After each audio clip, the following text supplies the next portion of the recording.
تمام، الصوت تمام. هاجر بتقول الصوت تمام. على خيرة الله. بسم الله الرحمن الرحيم. جمعة مباركة عليكم، ان شاء الله يبقى يوم جميل عليكم ان شاء الله، وتقبل الله منكم الدعاء يا رب امين، ويتقبل صلاتكم. النهارده احنا هنتكلم على الضربات الركنية للنادي الاهلي، والنهارده هيبقى فيه تحليل بشكل مختلف عن اي شكل تاني. طبعا احنا هنشرح الحالات الدفاعيه للنادي الاهلي في الضربات الركنيه، وهنشرح الحالات الهجوميه، وهنبقى مع بعض احنا الاثنين بنحلل مع بعض.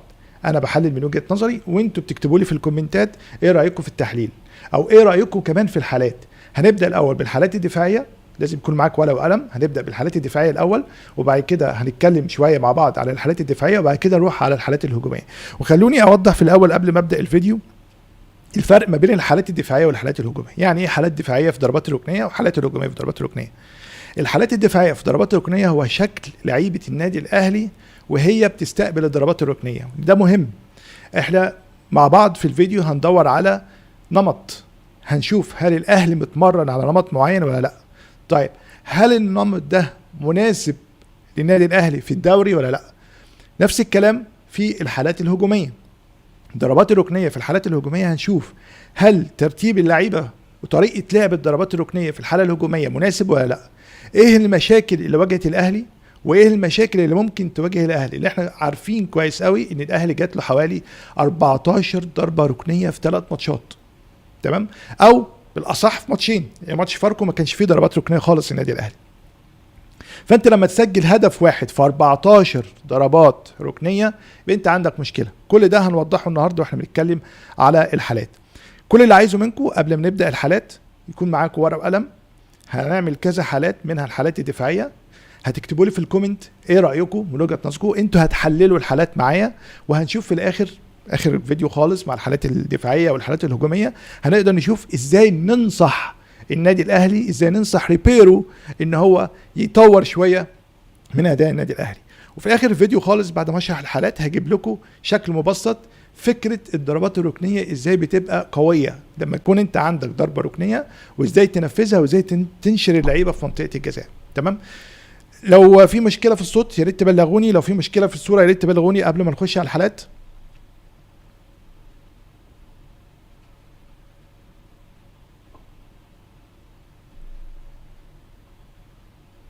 تمام، خلينا نخش على الحالات. بسم الله الرحمن الرحيم.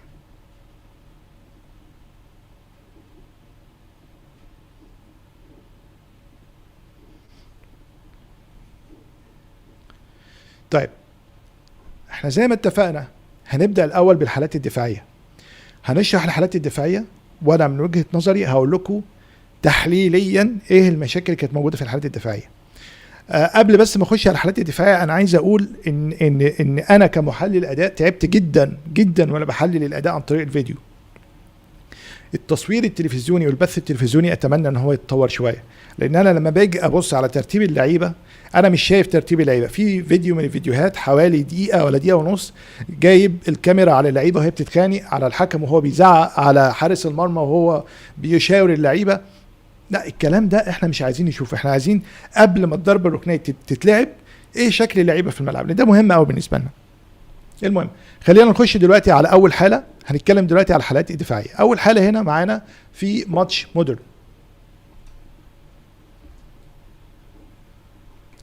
طيب قبل ما نكمل، كلمه كومبايند ديفنس او هو الديفنس المشترك، بمعنى انا عندي هنا النادي الاهلي بيعتمد في معظم الحالات الدفاعيه على الزون ديفنس، بيقف في منطقه الزون في ال6 ياردة، غالبا بيبقى ب2 لعيبه او 3 لعيبه.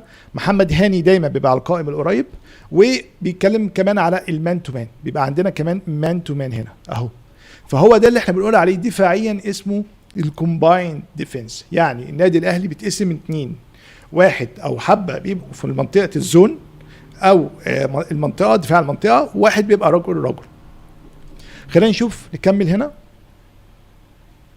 عندك دايما زيزو بيبقى متواجد، احنا بنقول عليها منطقه التشتيت. ده في الحاله الدفاعيه لازم يكون واحد واقف هنا عشان خاطر لما الكره تترد يعرف يشتت او يعمل هجمه مرتده على حسب الدور اللي واخده اللاعب في النقطه دي. هنا بقى في مشكله، احنا شايفين هنا اللعيبه كلها واقفه، 3 في الزون تقريبا، ورجل مان تو مان، وعندك لعيب هنا فاضي جدا. ليه؟ ما هو ده السؤال اللي انا عايز اساله لجهاز الفني النادي الاهلي. اذا كنت انت عامل شكل كويس، شكل محترم للدفاع في الضربات الركنيه، ليه ده موجود؟ ما هو ممكن الكرة تترد من النص لو هو لعبها على منطقة البلنتي او منطقة ضربة الجزاء ولعبها راسه لورا ممكن يسجل، او لو التشتيت طلع غلط ممكن يسدد، او هو نفسه ممكن يخش يخترق ويسدد. يبقى هنا احنا لازم هنا نركز كويس قوي في الكرات دي. تعال نشوف الكرة تتلعب ازاي. هنا الكرة اتلعبت عند منطقة ضربة الجزاء، وطبعا مع التشتيت الكرة طلعت لكوكا وشتتها. هنشوف الحالة التانية. طيب احنا هنا زي ما قلنا التشكيل الدفاعي للنادي الاهلي، خلينا نرجع ورا شوية عشان انا عايز اشرح الحتة دي كويس قوي. زي ما قلنا التشكيل الدفاعي للنادي الاهلي بيبقى في المنطقة اللي هي منطقة قدام المرمى اللي هي ال6 ياردة، وعند منطقة ضربة الجزاء، منطقة اللي هي البينالتي سبوت. حلو. فهنا بيتقسم ل4-4، ساعات بيبقى 3-4 او ساعات بيبقى 2-3. هو ده التشكيل. لما اجي هنا اتكلم على الفورميشن 4-4 معناها ان في 4 واقفين قدام المنطقه زي ما احنا شايفين، و4 تاني ماسكين مان تو مان في النقطه دي. 1 2 3 4. هنا في كمان مشكله، انت عندك هنا في 1 2 3 4 من النادي الاهلي، عندك هنا لعيب بيحاول يمنع بين رمضان ان هو يروح ياخد الكوره، وعندك لاعبين الاثنين فاضيين. وركز مع اللعيب رقم 6 علي الفيل، هتعرف ليه دلوقتي. مهم نكمل. عندك لعيب من نادي مودرن لوحده خالص في منطقه الشوطه، اسمها الشوتنج زون، او المنطقه اللي الكره لما بتترد بيبقى سهل قوي ان هو يشوط ويسجل فيك هدف. عندك هنا علي الفيل محدش ماسكه، يعني انت عندك زياده عدديه، وعندك هنا لعيبه هنا مهمه جدا. محمد شريف كان واقف من ضمن ال4 اللي في المنطقه اللي احنا بنقول عليها الزون. هنا بعد ما الكره اتلعبت محمد شريف ساب الزون ورجع بقى مان تو مان مع علي الفيل اللي طلع قبله وسجل. هنا ما كانش اصلا متراقب زي ما قلنا من شويه، طلع بمنتهى السرعه. طبعا خروج شريف وطريقته ان هو داخل على اللعيب داخل غلط خالص. هو داخل تحس ان هو خايف. اولا علي الفيل سبقه، ثانيا هو مش داخل بقوه، مش داخل كتف في كتف، مش داخل واقف كده، لا هو داخل مايل شويه. طبعا علي الفيل طلع وسجلها بمنتهى السهوله، لا يسال عنها مصطفى شوبير بصراحه. تمام. الحاله اللي بعدها هنا برضو في حاله فاركو، زي ما قلنا هنا التشكيل 3 قدام على طول بيبقى محمد هاني على القريبه، وبيبقى هنا 4 عند منطقه ضربه البلنتي او ضربه الجزاء. هتلاقي هنا عندك زيزو وكريم في منطقه التشتيت. تمام.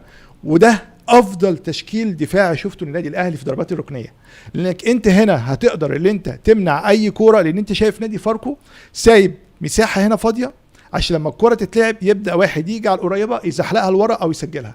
فانت عندك محمد هاني هنا واقف مانع الكرات اللي بتيجي على القائم الاول، عندك 2 واقفين في منطقه الزون او منطقه ال6 ياردة قدام الهدف، وعندك هنا لعيبه ماسكه مان تو مان على منطقه ضربه الجزاء، و2 ورا. هنا زيزو، شوف المفروض زيزو واقف هنا عشان لو اي كوره تردد يا اما يشتتها زي ما قلنا في الفيديو اللي فات، او يعمل بيها هجمه مرتده، او الحاله الثالثه لو في لعيب من اي فريق منافس جاي من ورا، احنا بنسميها بنقولها رن، يعني يجي من ورا على طول عشان يسجل.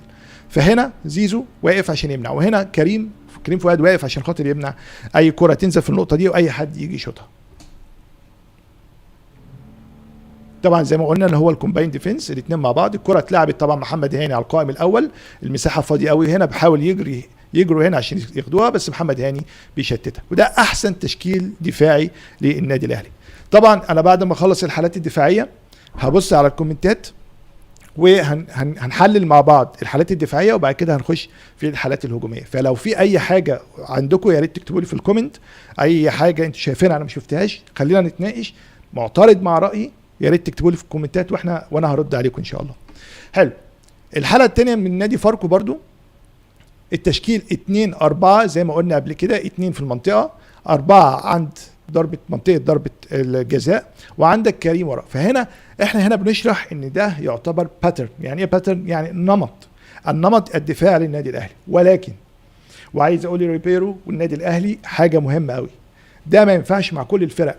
في فرق معينه بناء على الضربات بتاعتها انت بتنفذ تشكيلك، ولكن اخر 3 ماتشات اللي هم المفروض اول 3 ماتشات النادي الاهلي لعب بنفس الشكل. تعال نكمل.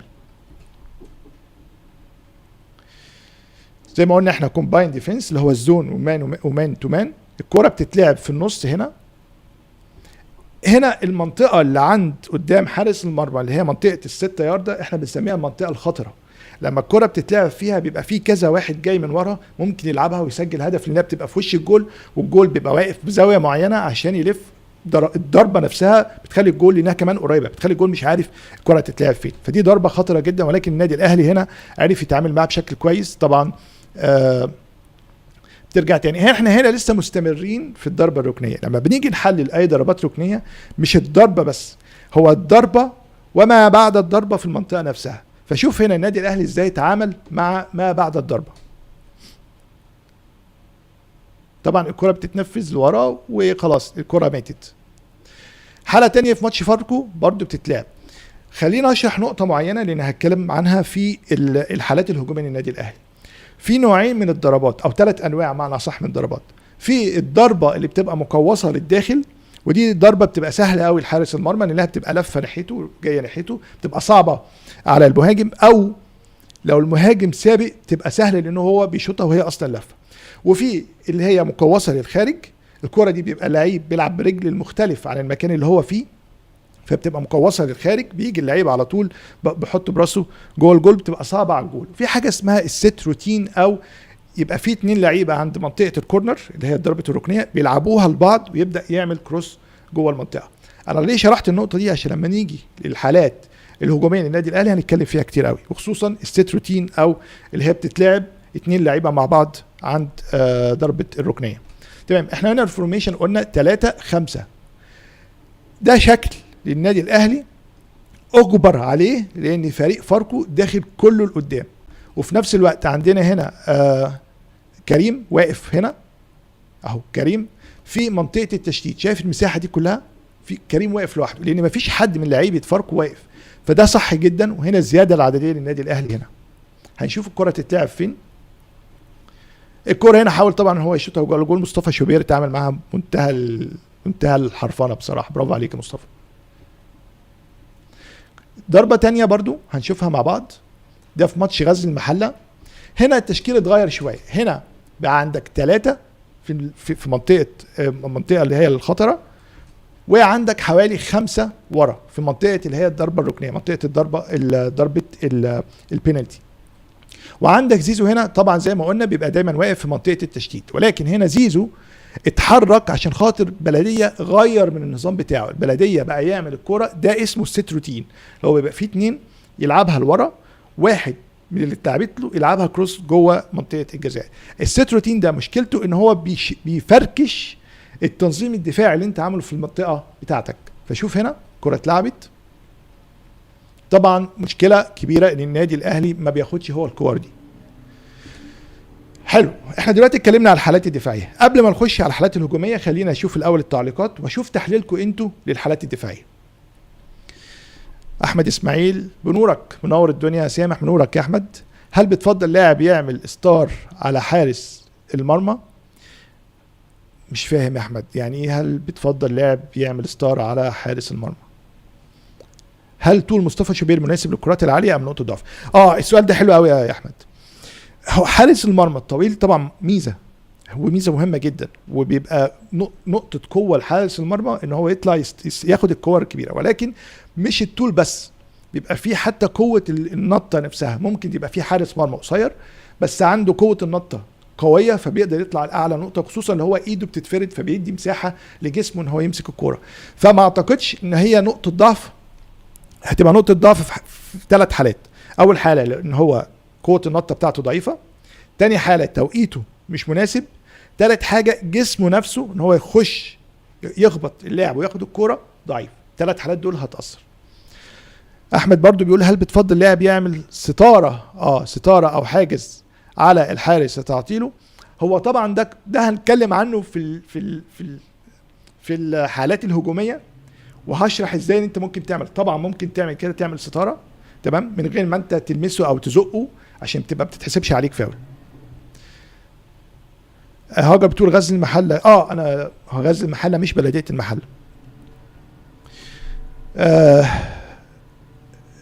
رياض او رايد، الاهلي عنده مشكله في استغلال الكره الثابته.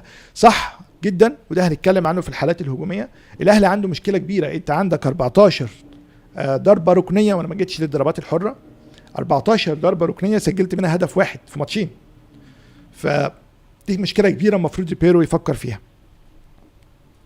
طيب، اي تعليق على الحالات الدفاعيه قبل ما نخش على الحالات الهجوميه؟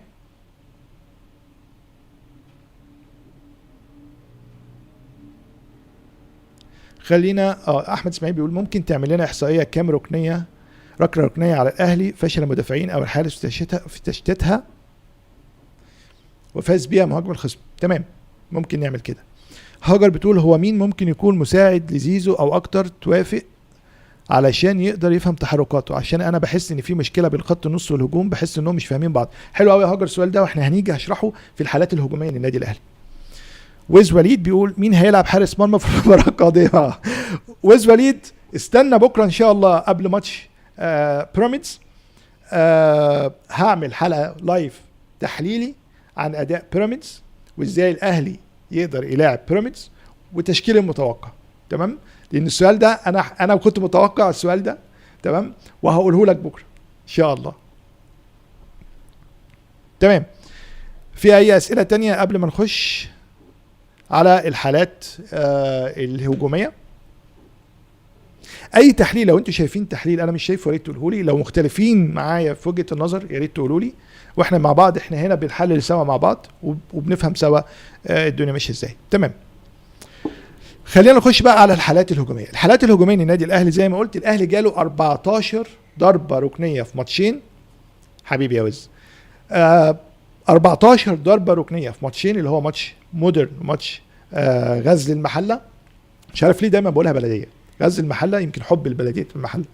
غزل المحله ماتش فاركو ما كانش فيه ضربات ركنيه خالص، وده يدل ان النادي الاهلي في الماتش ده كان مركز. كانت ما فيش طبعا عرضيات كتير، لان العرضيات لما بتلعب عرضيات وفي دفاع قدامك قوي هو اللي بيطلع ضربات الركنيه، فانت كنت بتشوت على المرمى على طول، ودي احصائيه هنتكلم فيها. و 14 ضربه ركنيه جبت منها هدف، وده عدد قليل جدا. انت المفروض 14 ضربه ركنيه انت المفروض تجيب منها على الاقل نصها 7 اهداف من 14 ضربه ركنيه. خلينا نشوف دلوقتي ايه الحالات الهجوميه. محمد فوبل الاهلي عنده سكواد حلو، لكن مش بحس ان في تنظيم للعب كويس. محمد هنتكلم في النقطه دي بعدين، ولكن هو فعلا الاهلي عنده سكواد كويس. طب ليه التنظيم عنده مش كويس؟ هنتكلم فيها بكره ان شاء الله. تعالوا يلا. هنا ده اللي انا كنت بعاني منه، الكاميرا على اللعيبه وهما بيتخانقوا وانا مش شايف في لعيب هنا هو بيجري. انا عايز اعرف هو بيجري ليه، يعني عايز افهم الميكانيزم بتاع الضربه الركنيه. مش مشكله، خلينا نكمل، ده موضوع تاني يبقى نتكلم فيه. حلو، ده في ماتش مودرن سبورت. التشكيل هنا زي ما قلنا التشكيل الدفاعي للنادي الاهلي، احنا برضو بنقول التشكيل الهجومي للنادي الاهلي في الضربات الثابته. في الضربات الثابته او خصوصا الضربات الركنيه عندي في تشكيل اللي هو 1-3، في تشكيلات تانية نتكلم فيها، وفي تشكيل مهم قوي اسمه كونجا لاين. الكونجا لاين ده هو خط الكونجا، وهوريه لكم انا، بس بشرحه لكم دلوقتي عشان لما نيجي نخش عليه نبقى فاهمين الكونجا لاين. هو متاخد من رأسة الكونجا اللي هو بيبقى خط واحد وبيرقصوا مع بعض، وده على فكره من افضل التكتيكات من وجهه نظري اللي انت ممكن تلعب بيها، وهشرح لك. وفي الست روتين اللي هو زي دلوقتي اللي انت بترجع الكوره لورا لزميلك، يا بيشوطها يا اما بيعملها كروس. تعال نشوف الحاله دي. انت عندك هنا لعيب واحد اعتقد بن رمضان. هنا احمد اسماعيل كان بيسالني هل تقدر تعمل ستاره؟ انت شايف ايه يا احمد؟ هنا عندك بن رمضان عامل الستاره هنا، فواقف هنا. وخلي بالكم الشكل ده هنشوفه كتير قوي النادي الاهلي بيعمله. عشان كده انا بقول لو انت بتعمل شكل معين ومش جايب نتيجه لازم تغيره. ده رقم واحد. رقم 2 لازم يكون عندك 3-4 اشكال في الماتش، وهنشرح دلوقتي ايه الاشكال اللي احنا شفناها في الماتشين او الثلاثه اللي فاتوا، وازاي اللي انت محتاج تطور من ده. طيب عندك هنا 3 في منطقه الخطر او منطقه ضربه الجزاء. عندك هنا تريزيجيه واحمد شكري وبن رمضان، ال3 هنا في اعتقد احمد رضا، ال3 هنا في منطقه. عندك هنا محمد هاني رايح ساحب واحد معاه عشان يفضي المنطقه هنا، وعندك قفشه. شوف هنا الكره هتتلعب ازاي. طبعا الكره بتتلعب تحت القفشه، وده فكر ممتاز ان انت فضيت مساحه لقفشه، ولكن قبل ما قفشه يشوط انت هنا عشان تنفذ خطه ان انت تلعب الكوره على خط او القوس بتاع ال 18 بيبقى عندك فرصه اللي انت تسجل. انت لازم هنا تفضي مساحه للعيب اللي هيشوط، عشان خاطر لو شاط زي كده، بصوا شايف هنا مساحه زحمه جدا. هنا لما يجي قفشه يشوط هتخبط في لاعب الاهلي اصلا. فانت هنا خلينا نرجع تاني لان دي مهمه قوي. هنا الفكره حلوه ولكن ناقصه. خلينا نرجع ورا شويه.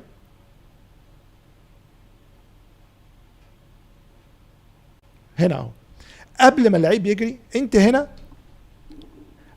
خططت اللي انت تلعب كرة تحت على القوس بتاع ال 18.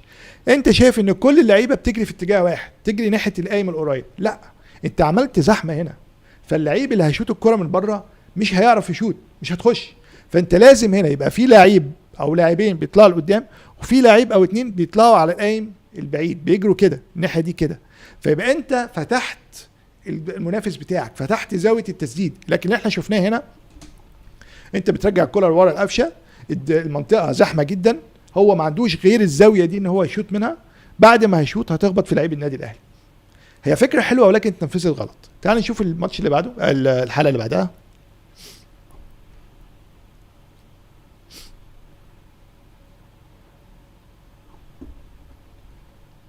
طبعا هنا الكوره بتكمل. الحاله اللي بعدها هنا اهو برضو 1 3. ده التشكيل اللي بيعمله دايما النادي الاهلي. بص هنا المفروض ده يلعب، يعني المفروض اللعيب ده اعتقد رقم 6 احمد رضا، المفروض احمد رضا يسحب نفسه في النص عشان يقدر يفضي لنفسه مساحه. لكن احمد رضا طبعا كلهم رايحين نفس الاتجاه هنا. بص احمد رضا هنا لما اتحرك وسع اللاين، ده اللي انا بقول عليه. ارجع تاني كده، لو هنرجع تاني اهو احمد رضا. انا لسه كنت بقول المفروض احمد رضا يتحرك كده عشان يقدر يفتح زاويه للتصويب. هنا احمد رضا لما اتحرك بقى النادي الاهلي الفينيشرز بتوعه او المهاجمين اللي هيخلصوا الكوره واقفين على خط واحد. ده موقف مثالي جدا للتسديد، ولكن الكواليتي او الجوده بتاعت الضربه نفسها ما كانتش كويسه. خلينا نشوف كده. طبعا الكره راحت بعيد جدا لتريزيجيه والكره اتخطفت وكانت هتبقى هجمه مرتده علينا. الحاله اللي بعدها هنا زيزو بيلعبها منحنيه لبره لان هي بتلعب عكس رجله، هو هنا في ناحيه الشمال وهو ايمن. خلينا نرجع تاني. ده اللي انا كنت بقول لكم عليه، اسمه الكونجا لاين او خط الكونجا. هنشوفها في الحالات الجايه. هنا انا عندي نوعين من ثبات اللعيبه، في نوع ستاتيك او النوع الثابت، تبقى لعيبه واقفه في مكانها الكره بتتلعب بيلعبها براسه، او الدايناميك اللي احنا شفناه من شويه اللي هو اللعيبه بتبقى واقفه في مكان متجمعه في مكان وتبدا تجري في المنطقه عشان خاطر تقدر تسجل. ده اسمه دايناميك، حركه ديناميكيه. وانما الحركه الاستاتيكيه اللي هو بيبقى اللعيبه كلها واقفه وبتسجل. النادي الاهلي عمل الاثنين. احنا لحد دلوقتي شايفين ان هي حركه ديناميكيه، اللعيبه بتبقى واقفه في مكان وبتبدا كل لعيب يتحرك في منطقه عشان خاطر يستقبل الكره. اهو هنا الفورميشن زي ما قلت 1 احمد رضا هنا و4 في منطقه ضربه الجزاء، وعندك محمد هاني بره هنا عشان لما تجيله الكره يشوط، وهو مميز في ده وسجل هدف من ده في كاس العالم في الامارات لو فاكرين، وسجل كذا هدف. طبعا الكره بتتلعب كواليتي من زيزو ما كانش افضل حال. عشان كده انا شايف ان زيزو لازم لعيب تاني مع زيزو يكون هو المسؤول عن الضربات الثابته، لان كتر الضربات الثابته كتر الركنيات في ماتش واحد بيخلي زيزو نفسه منهك ان هو يقدر يلعب الضربات الثابته. اتمنى يكون حد اشول يقدر يلعبها من ناحيه الشمال فتبقى مكوصل جوه، عشان يبقى عندنا فرص كتيره ان لعيب من الناحيتين تبقى مكوصل جوه او مكوصل بره، يبقى عندك كذا اوبشن. لكن زيزو لما بيجي مثلا على ناحيه اليمين عشان على رجله اليمين بيلعبها مكوصل جوه، لو ناحيه الشمال وهو على رجله اليمين فبيلعبها مكوصل بره. فهنا الاختيارات مش مش كتير. فانت لو في ناحيه مثلا الشمال وعايز تلعبها مقوسه لجوه، بتضطر حد يجي لك تلعبها له فيلعبها مقوسه لجوه. عموما الحاله اللي بعدها في حاله مودرن سبورت. تمام، احنا هنا عندنا هو ده اللي انا قلت عليه اسمه الكونجا لاين. الكونجا لاين اللعيبه بتبقى واقفه على خط واحد على المنطقه بتاعه ضربه الجزاء. اول ما الكره تتلعب كل واحد فيهم بيروح في منطقه، واحد او اتنين بيكون في نفس الخط عشان يقدر ان هو يسجل الكره. تعال نشوف هنا. اول ما الكره هتتلعب اللعيبه هتبدا تتفشكل، كل واحد هيروح في مكان. هنا زي ما قلنا واحد في المنطقه، واحنا هنا في 4 في المنطقه، يبقى ده نمط. وعندك هنا ممكن يكون بن رمضان اعتقد ومحمد هاني بيطلعوا في الحته الفاضيه، عندك هنا حته فاضيه مساحه فاضيه، وعندك 2 ورا تريزيجيه واقفين ورا هنا مستنيين الكره تتلعب. بص هنا احمد رضا هدف، الهدف جه عشان الكره اتنفذت صح من الكونجا لاين. نرجع تاني كده لان انا عايز اشرح حاجه مهمه هنا. تمركز لعيبه النادي الاهلي تشكيله لعيبه النادي الاهلي في منطقه الجزاء ممتاز، عشان كده انت سجلت. زائد جوده، احنا هنا كنا بنتكلم في الدقيقه 50، جوده الكره اللي لعبها زيزو ادت في الاخر ان احمد رضا يسجل هدف. بصوا كده، شوف انت عندك هنا محمد هاني مكمل لعبها بعيد عن الحارس المرمى، عندك هنا لعيب تريزيجيه واقف لو الكره اتردد يقدر يشوطها وهو شويت، عندك هنا لعيب تاني بن رمضان واقف في المنطقه، فانت منتشر بشكل ممتاز. عشان كده قدرت اللي انت تمط الدفاع بتاع مودرن وقدرت انت تسجل هدف ممتاز بصراحه. تمام، كره تانية هنا اهو. انت عندك هنا التشكيل 1-4، خلاص احنا حفظنا، احنا كمتفرجين كمحللين عرفنا ان الاهلي بيلعب 1-4. هنا المفروض اعتقد ده احمد رضا او بن رمضان، مش شايف كويس قوي، اعتقد بن رمضان المفروض كان يتحرك هنا في الحته الفاضيه. المشكله ان كله بيتحرك ناحيه القائم الاول، وهي دي مشكله النادي الاهلي. انت عندك حته فاضيه هنا، انت لو اتحركت فانت بتفصص الدفاع بتوع الفريق المنافس ليك. تعال نشوف كده. طبعا اتلعبت على ايمن قريب واتشتتت، ده كله الديناميك، الحركه الديناميكيه. هنا برضو نفس التشكيل، واحد بيطلع لقدام على القائم القريب وكلهم بيطلعوا على القائم القريب. هنا بص هنا المفروض هنا محمد هاني بيطلع في الحته الفاضيه، والمفروض هنا اعتقد جراديشار بيطلع في الحته هو كمان الفاضيه، وعندك هنا مساحه فاضيه خالص مفيش حد من النادي الاهلي. المفروض يكون متواجد هنا من النادي الاهلي لاعب او 2 لاي كوره متشتته بتجيله ويشوطها يسجل بيها هدف. تعال نشوف. طبعا محمد هاني راح، اعتقد ده كان جراديشار فعلا. شوف هنا لما الكره اتلعبت صح والنادي الاهلي قدر ان هو يستغل المساحه اللي على القائم الثاني، عشان كده النادي الاهلي محتاج يروح حبه على القائم الاول وحبه على القائم الثاني. شوف قدرت اللي انت كنت ممكن تاخد فيها فرصه. طبعا انا مش هتكلم عن هي ضربه جزاء ولا لا، انا هتكلم على ان هي اتلعبت في حته فاضيه كنت ممكن تسجل منها هدف.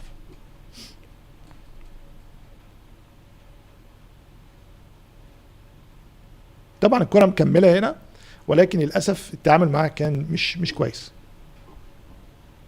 الحاله اللي بعدها هنا في غزل المحله، الكونجا لاين اللي قلت لكم عليه ده هو الكونجا لاين اهو. اللعيبه واقفه كلها في خط واحد، واول ما تتلعب الكوره يبدا كل واحد يروح في الحته اللي هو عايزها. هنشوف دلوقتي ازاي الاهلي هنا اتعامل. طبعا شوف زيزو بيعمل ايه، بيقول له عمر كمال ارجع، انت خلاص اديت لمنافس ان انت تلعبها اللي هي السيت روتين، او اللي انت ترجعها لورا وهتلعبها لحد تاني يلعبها كروس في منطقه الجزاء. انا عايزكم معايا تركزوا في الكره دي كويس قوي، لان الكره دي لو كانت اتلعبت صح كانت هتشكل هجمه خطره. وانا من وجهه نظري، اعوذ بالله من كلمه انا، يعني اتلعبت وحش جدا. ليه؟ تعالوا نشوف.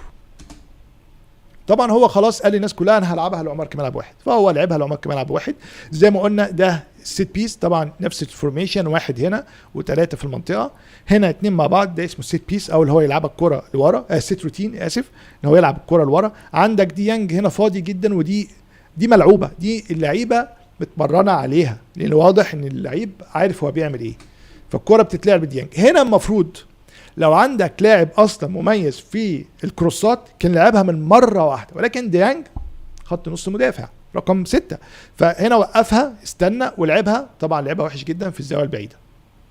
ده مهم جدا ان احنا نعرف ان الاهلي في الست روتين او الكوره اللي بتنزل للعيب مش مميز. تعال نشوف في ماتش الغزل اتلعبت كتير الكوره دي، معناها ان ريبيرو قدر ان هو يطور من الضربات الثابته الهجوميه للنادي الاهلي، ودي حاجه تحتسب له بصراحه. تعال نشوف مع بعض اهو. هنا لعبها اهو، اعتقد ده كريم فؤاد بيلعبها تاني لزيزو.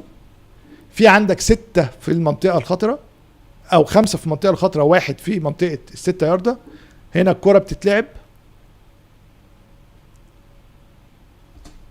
اتاخرت فطبعا حصل عليك صد. كنت المفروض يبقى في واحد هنا يلعبها له عشان يقدر يشوت، ولكن يحسب لريبيرو ان هو غير شويه من الاسلوب بتاعه.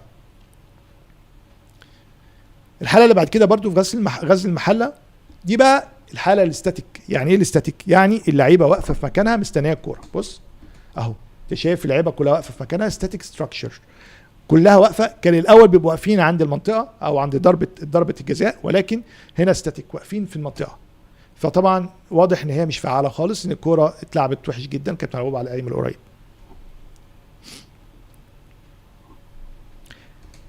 هنا بقى انا مش عارف بصراحه، يعني انت مرن اللعيبه على حاجه معينه يا ريبيرو ونفذتها كذا مره في ماتش غزل المحله، بس واضح ان في بعض اللعيبه مش فاهمه او بعض اللعيبه مش متمرنه كويس. خلينا نشوف الحلقه دي تاني. دي تالت حاله في الماتش، الست روتين او اللي انت بتلعب الكوره لزميلك عشان تعملها كروس للداخل. بص هنا عندك كوكا. هنا طبعا قبل ما نتكلم على كوكا وزيزو، انت عندك هنا لعيب فورميشن موجود في منطقه 6 ياردة، وعندك مجموعه لعيبه. يبقى احنا خلاص عرفنا ان ده تشكيل النادي الاهلي جوه منطقه الجزاء في الضربات الثابته الهجوميه. طيب عندك زيزو هيلعبها لكوكا. ركز هنا على ديانج بيتمشى. هو ديانج اصلا المفروض يكون هنا عشان يبقى يدي زياده عدديه للعيبه ويبقى عنده فرصه ان هو يا اما يشوط يا اما يلعبها، بس ديانج كان بيتمشى. عقبال ما افتكر اللعبه جري، عقبال ما زيزو هو واقف باصص له، يا عم اجري، جري اداها تاني لكوكا. طبعا هنا كوكا كان عنده فرصه بشماله ان هو يحطها في منطقه الجزاء، ولكن كوكا استنى. هنا المفروض زيزو كان يتحرك لكوكا عشان يلعبها، بس زيزو ما اتحركش فطلعت بالشكل اللي احنا شايفينه ده. طيب ده ليه؟ ده معناها ان لعيبه النادي الاهلي مش عارفين الادوار بتاعتهم في النوع ده من اللعب، في النوع ده من الكرات اللي هو الست روتين او اللي انت بتلعب كوره لورا. تمام، دي كانت الحالات الدفاعيه والحالات الهجوميه للنادي الاهلي. عايز اعرف رايكم، لو حد يقدر ان هو يقول لي دلوقتي. خلينا بس اقرا الاول الكومنتات. عندك هاجر بتقول طب ايه الحل لما يكون الفريق اللي قدامك راكن الاتوبيس ورا عند خط الدفاع، المفروض الاهلي يعمل ايه عشان يشتت التأكيد؟ حلو قوي السؤال ده. خلينا ارجع تاني للفيديو لان السؤال ده يعني ممتاز بصراحه. تمام، رقم 1، لما يكون عندك فريق حاطط الاتوبيس ورا، انت لازم تلعب بطريقه 4-4-2 زي ما قلت المره اللي فاتت عشان تقدر اللي انت تزود عدد المهاجمين.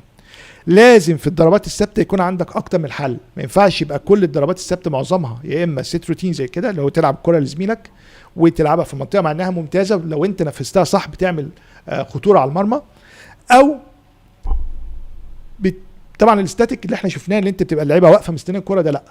لازم يكون عندك 3 4 5 افكار في الماتش بتنفذهم عشان تقدر تتغلب، لان الضربات الثابته اذا كانت الركنيه او ضربات الحره دي هي مفتاح الفوز في اي ماتش فيه تكتل.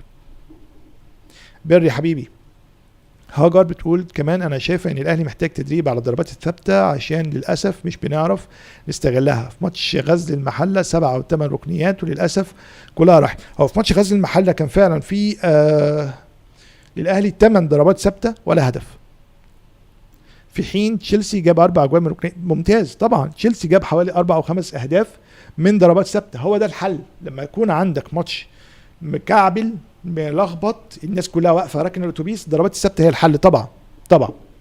خليني قبل ما اروح للتحليل خليني اشرح لكم حاجه معينه ازاي الاهلي يقدر يفك التكتل الدفاعي في الضربات الثابته. تمام، خليني افتح سكرين. اوكي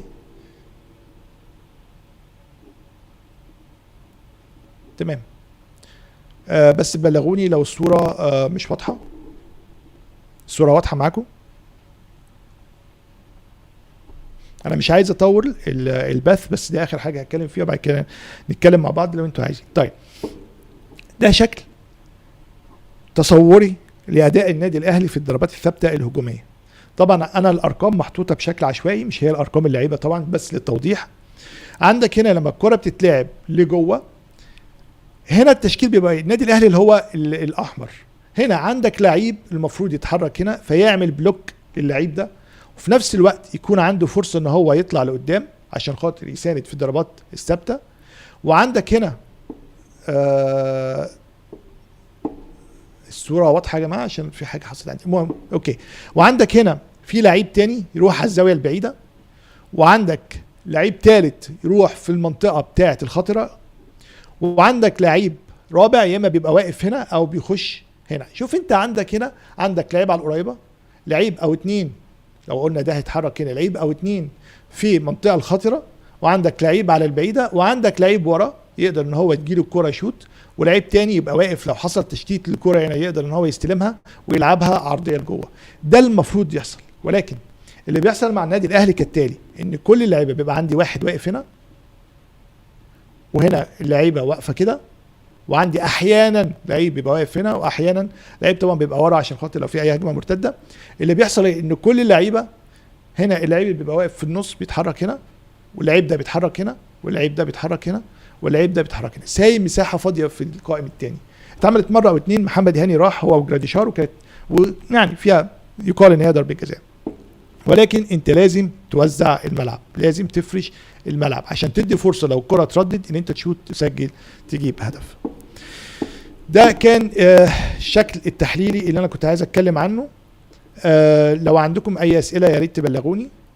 لو في اي حاجه محتاجين ان احنا نتكلم فيها، ان شاء الله بكره باذن الله هيكون في لايف قبل ماتش الاهلي وبيراميدز.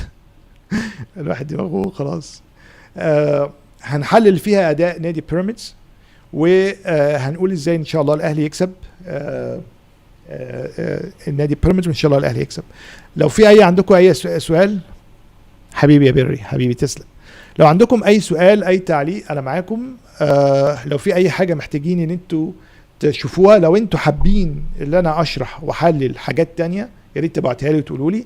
انا النهارده حللت الضربات الركنيه، وان شاء الله هحلل بعد كده الماتشات، اهم الاهداف واهم الماتشات. لو في حاجه معينه محتاجين ان انا احللها يا ريت تقولوا لي، وتشاركوني في الكومنتات حتى بعد البث لو انتوا بتشوفوه مسجل. لو في اي كومنت عايز تكتبه، لو في اي تعليق او راي او تحليل عايز تكتبه يا ريت تكتبه لي ونناقش مع بعض. تمام. توقعاتي للماتش: رياض، اتمنى يكون انا بنطق اسمك صح. ان شاء الله بكره هيبقى في لايف هيبقى في بث مباشر هنتكلم فيه عن توقعاتي للماتش. ولكن انا دايما توقعاتي النادي الاهلي ان احنا ان شاء الله نكسب. النادي الاهلي ما بيخشش ماتش الا لما يكون هدفه المكسب. فانا شايف من ان احنا شفناه في الماتشات اللي فاتت ان سهل الاهلي يكسب بيراميدز ان شاء الله. بكره ان شاء الله هيكون في حلقه تحليليه عنها. لو في اي تعليقات قبل ما نقفل البث. طبعا انا بشكركم كلكم على وقتكم، وبشكركم على تعليقاتكم، وبشكركم على دعمكم، واتمنى ان يكون الشغل بيعجبكم. الشغل شغل فعلا تقيل، وعشان اعمل الفيديوهات اللي انتوا شفتوها ده خد وقت. فانا بشكركم جدا، بشكركم على اهتمامكم، بشكركم على المسجات اللي بتبعتوها. بري بيقول: اسباب نزول مستوى لاعبين كتير عن الاهلي وخصوصا الصف الثاني، هل عامل السن ولا مشاكل في الاعداد ولا مشاكل نفسيه؟ من بره هشوف ان هي مشاكل في الاعداد، رغم ان الاهلي خد فتره اعداد كويسه. انا اعتقد ان الجهاز الفني للنادي الاهلي ناقص، محتاج ان هو يكمل، محتاج يكون في محلل اداء لكل لعيب، محتاج يكون في محلل اداء للفريق كله، محتاج يكون في مساعدين اكتر مميزين. انا وجهة نظري لازم يكون في مدرب للهجوم، ومدرب للدفاع، ومدرب للضربات الثابته، لازم، لان الاهلي فريق كبير ولازم يكون عنده كده. بالنسبه للعيبه انا ما اقدرش اعرف مشاكل نفسيه، ممكن المشاكل النفسيه دي اساسي، واعتقد ان النادي الاهلي عنده دكتور او طبيب نفسي يقدر ان هو يتعامل مع اللعيبه. الاعداد ممكن طبعا يكون الاعداد، ما تنسوش يا جماعه اللي احنا لسه في اول الموسم، ونظام تدريب بريبيرو مختلف عن اي مدرب تاني، فاللعيبه لسه بتتعود عليه، ولكن انا مؤمن بريبيرو جدا، بنتقده طبعا، انتقده، ولكن انا شايف ان هو مدرب كويس. تمام. انا متشكر ليكم جدا واسعدتوني وشرفتوني في اللايف. لو في اي حاجه ابعتولي، لو عايزين اي حاجه تكتبوا لي في الكومنت او تبعتولي على صفحتي على تويتر او الفيسبوك. شكرا ليكم، وان شاء الله نتقابل بكره قبل ماتش بيراميدز، نتكلم شويه عن ماتش بيراميدز. السلام عليكم، مع السلامه.